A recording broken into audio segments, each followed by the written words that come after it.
Sekolah Tinggi Agama Islam Sayyid Sabiq Indramayu. Berlokasi di Jalan Raya Panyindangan Wetan, nomor 1 Sindang, Plumbon, Kecamatan Indramayu, Kabupaten Indramayu, Jawa Barat.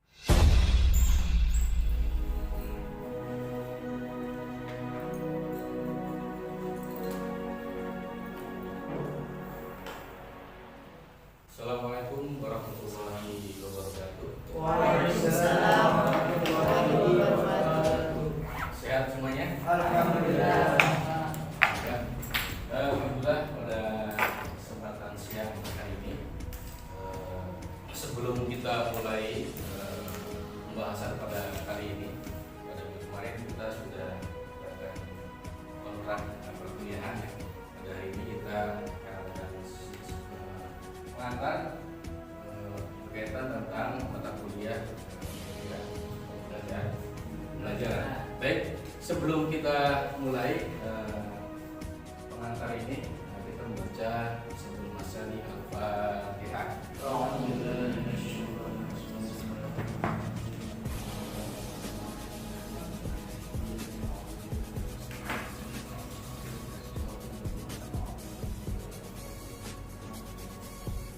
Baik, next untuk pengantar media pembelajaran ini, kita seperti next kita akan mulai berkaitan tentang CPM, ya, CPM dan CPMK. Jadi kita nanti ada dalam perkuliahan ini, kita nanti ada capaian pembelajaran mata kuliah yang pertama berkaitan nanti dalam mata kuliah ini kita harus paling tidak mengembangkan dasar kompetensi pedagogik, ya, dalam artian mahasiswa yang pembelajaran, ya, ini untuk mengintegrasikan dalam praktek pembelajaran bidang pendidikan Islam, kita memahami mengetahui. Kemudian CPMK-nya apa? Yang pertama, mampu mengkreasi pengetahuan faktual, jadi konseptual, prosedural, metapolitik terkait media pembelajaran. Kemudian mengkreasi pendekatan dan strategis pembelajaran menggunakan konsep teknopedagogik konteks knowledge dalam media pembelajaran. Kemudian mampu melaksanakan pembelajaran yang di dalam suasana dan proses pembelajaran yang menerapkan nilai teknologi informasi ke dalam praktek pembelajaran di kelas.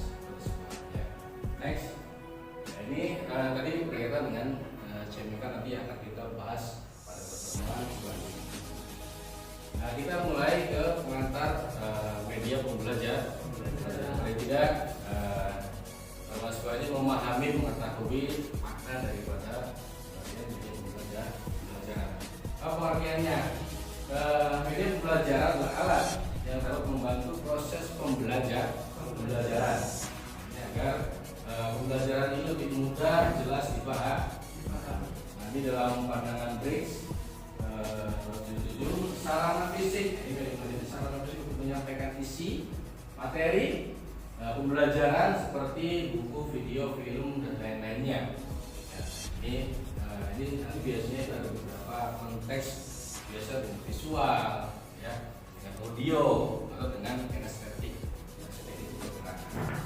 Next, nah ini fungsi kegunaan, ya, yang nanti dalam proses pembelajaran. Yang pertama, fungsinya memperjelas penyajian peserta agar tidak terlalu verbalistik, jadi tidak terlalu monoton, gitu ya.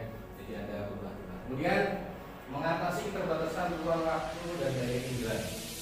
Jadi tidak terbatas pada ruang dan waktu, jadi lebih fleksibel, lebih efisien. Juga sebagai media pendidikan yang tepat dan bervariasi. Jadi kalau ada media itu nanti gayanya bervariasi, ya. Kemudian menumbuhkan sikap yang unik pada setiap siswa. Jadi kita ada komunikatif dengan siswa, ya, dan mahasiswa itu bagaimana media yang akan kita gunakan. Kegunaannya untuk apa? Yang pertama, menimbulkan gairah belajar, interaksi lebih langsung antara siswa dan sumber belajar peserta ini. Jadi bisa lebih komunikatif, ya, lebih aktif dalam kita menggunakan media itu. Kemudian memungkinkan siswa belajar mandiri sesuai dengan bakat dan kemampuan visual, audio dan kinestetiknya. Jadi biasanya kan siswa itu macam-macam nih gaya belajarnya. Ada yang menggunakan mungkin dengan media gambar dia lebih paham. Dia juga lihat film, ya video baru masuk ya. Kemudian ada dengan lagu ya, atau dengan misalkan gerak ya, anak disuruh bergerak di kelompok atau dengan diskusi atau yang lainnya. Ini ya permainan game bisa bergerak itu. Ini lebih menarik untuk proses pembelajaran. Kemudian memberikan rangsangan yang sama dan mempersamakan pengalaman. Jadi biasanya kan pengalaman siswa-siswa itu berbeda-beda dalam mengambil sebuah pengetahuan. Sehingga nanti inilah pada proses ini nanti bagaimana kita seorang guru itu mampu menyampaikan ilmuannya agar bisa masuk ke dalam pada siswa tadi. Next. Nah ini dampak media pembelajaran. Ini dampaknya masih banyak lagi, kita hanya ambil kesimpulan saja. Ini dapat mempertinggi kualitas proses belajar mengajar. Jadi kualitas proses belajar mengajar ini akan lebih meningkat lah.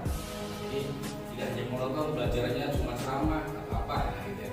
Kemudian meningkatkan kualitas kesimpulan peserta didik dan peningkatan anak itu mampu dalam belajar. Jadi tidak hanya akan ngapalin, diam, tapi mungkin menggunakan macam-macam metode belajar apa. Kemudian membantu proses ya, memperjelas proses pesan pembelajaran. Nah, jadi ini bahwa siswa ini nanti lebih cepat bisa menangkap pesan-pesan yang disampaikan oleh pengajarnya, sehingga nanti lebih menarik dalam proses pembelajaran. Dan terakhir, pembelajaran bisa lebih menarik. Jadi kadang biasa kalau kita menggunakan audio, menggunakan video, menggunakan kinestetik atau menggunakan visual, ini kadang bervariasi, akan bervariatif menggunakan pembelajaran. Nah ini ya dampak-dampak kemudian siswa akan lebih semangat lagi kan ada hasil. Walaupun pasti ada positif dan negatifnya dalam proses pembelajaran. Tapi inilah nanti kita harus bisa menarik kesimpulan mana yang sekiranya lebih bisa diambil manfaat dalam proses pembelajaran itu. Kalau tidak ya kita jangan. Next. Nah ini kesimpulan dari proses dalam menggunakan media pembelajaran. Nanti kita akan sedikit gaya dalam nanti menyampaikan sebuah proses dengan media pembelajaran. Kita ambil contoh. Coba 1, 2, 3, 4, 5 di sini berdiri semua di sini. Nah ini ada model secara visual ya. Di sini ya. Nah, jadi ada penggunaan nanti dalam proses menggunakan visual atau menggunakan audio atau menggunakan kinetik ya. Nah, kalau menggunakan visual itu kan biasanya kita boleh menggunakan gambar. Atau misalnya kalau menggunakan audio bisa menggunakan film ya, film. Kalau kita menggunakan kinestetik, kita menggunakan misalkan kita bergerak, ada pergerakan. Nah ini kita coba diambil dari beberapa komponen di visual. Kalau audio enggak masuk ya, mungkin yang kita ada pergerakan. Nah di sini kan ada 5 ya, ada 5. Nah, nanti setiap ini nanti ada pilihan. Nanti setiap 2 atau huruf misalkan AB. Nah, ini AB nya tidak menyebutkan B, tapi menyebutkan bisa nama hewan, kita ambil nama hewan atau nama buah ya. Jadi setiap 2 ini misalkan A bebek, C pas ya, tapi pas di hurufnya apa ya. Nah itu, jadi setiap kali putar lagi nanti, jadi setiap 2 itu menyebutnya beda. Nah misalkan A nama hewan atau nama buah, kemudian langsung C, kemudian nama lagi D, ininya nama, nanti kesini lagi kita putar, coba berputar biar gak berdempetan. Nah ya cukup. Nah jadi mulai dari sini ya. Jadi A masuk ke sini ya, jalannya sini ya. Jadi siap-siap, nanti yang tidak bisa menjawab atau lama kita kasih hukumannya paling tidak menjawab pertanyaan. Paham? Nah ini terakhir ya, bisa mulai ya.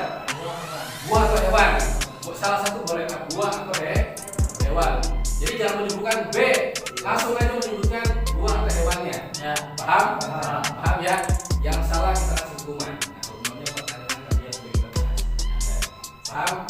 Oke, kita mulai dari pertama dari A dulu.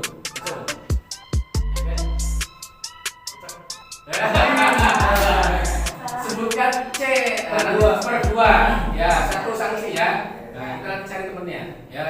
Jadi jangan disebutkan. Jadi 1, 2 baru disebutkan. Nanti ini berarti kedua yang duanya disebutkan. Nah, jadi C-nya jangan. Nah, ini sebutkan kemudian ini hurufnya baru ini. Jadi kita cari teman dulu ya. Kita ulangi lagi ya. Ulangi lagi. Paham ya? Paham ya. Mulai lagi. Abi. Cukup.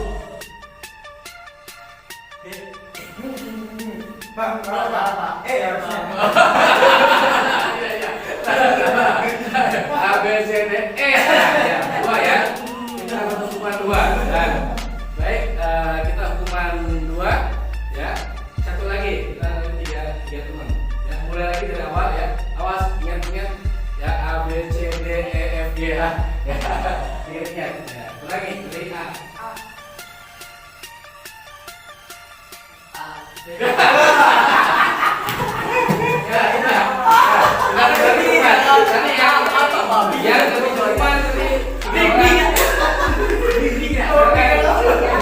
Berdiri di sini yang 3 orang. Nah, ini salah satu bentuk kita menyampaikan pengetahuan. Nanti bentuknya bisa tidak hanya tebak-tebakan, ya. Misalkan dalam pembelajaran misalkan apa yang disebut dengan misalkan akhlak baik itu apa saja. Bisa nanti menggunakan seperti itu. Ini misalkan dulu kemudian nanti dijelaskan, ya. Jadi bentuk estetik, bentuk visual, ya. Jadi bisa menggunakan video. Nah, ini 3 yang sanksi ya. Pertanyaannya yang pertama berkaitan Mas siapa? Mas Baha. Tadi kita sudah sampai kepada kesimpulan. Nah, yang akan dijelaskan apa pengertian media pembelajaran.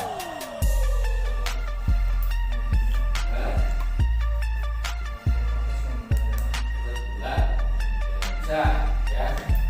Dan Mas Makhluk. Nah, tadi sudah jelaskan apa fungsi media pembelajaran. Fungsi media pembelajaran yang pertama yaitu membuat jelas penyajian agar tidak verbalitas atau monoton. Yang kedua yaitu sebagai media pendidikan yang tepat, yang bervariasi. Contohnya yaitu kita bisa mengeksplain media pembelajaran sekreatif mungkin. Dan ketiga, sekarang terakhir Mas Hafif, dampaknya apa bagi media pembelajaran? Dampak medianya dia dianggap alat bantu mengajar di Indonesia. Ya, cukup. Baik, Bud, silakan. Baik, terima kasih ya. Ini salah satu bentuk media pembelajaran sebagai contoh nanti kita terapkan dalam nanti proses-proses pembelajaran selanjutnya. Bahwa media pembelajaran ini sebuah alat, sebuah media untuk paling tidak mengefisiensikan dalam sebuah pembelajaran. Kemudian ada beberapa inovasi dalam pembelajaran. Jadi kita mampu memberikan peserta didik itu tidak monoton, tapi bervariatif, bergairah dan yang lain, yang jadi lebih ceria dalam proses belajar. Nah, ini salah satu contoh ya dalam proses belajar. Itu saja pada pembelajaran kali ini, semoga bisa manfaat untuk pada proses pembelajaran selanjutnya.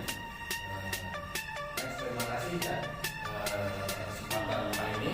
Sebelum kita tutup, kita membaca Alhamdulillah.